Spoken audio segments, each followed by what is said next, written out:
Kinumpirma na nga ngayon ng pamilyang Gutierrez na hindi na nagsasama pa at hiwalay na talaga ang mag-asawang sina Richard Gutierrez at Sara Labati. Ito ay matapos na mag-celebrate ng isang napakahalagang okasyon ang kapatid ni Richard na si Rocky Gutierrez at asawa nito na si Shams Gutierrez para sa binyag ng kanilang anak na si Maria Athena Gutierrez sa Santuario de San Antonio, Forbes Park. Ito ang buong detalye. Nag-post si Rufa Gutierrez ng isang larawan ng kanyang kapatid na si Richard kung saan kasama nito ang kanyang dalawang anak na si Nakay at Zion Gutierrez. At kapansin-pansin na hindi nila kasama ang kanilang ina na si Sara Labati.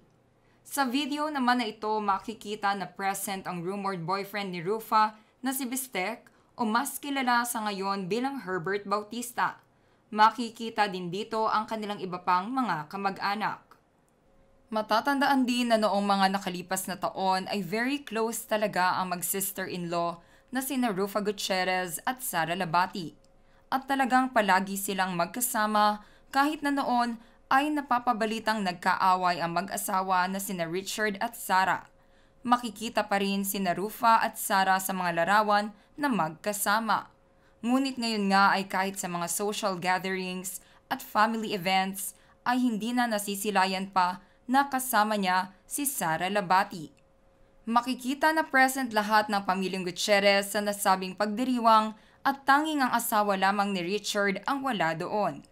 Kahit si Annabel Rama ay tikom ang bibig na dati ay talagang laging palaban sa mga issues na kinakaharap ng kanyang mga anak.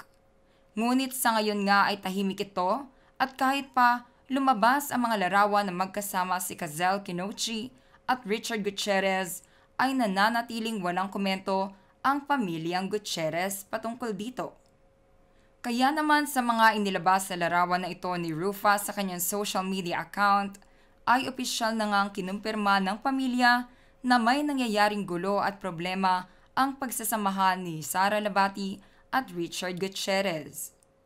Kayo mga ka-showbiz peeps, sa tingin niyo ba ay magkakabalikan pa si Sara Labati at Richard Gutierrez? Just comment below.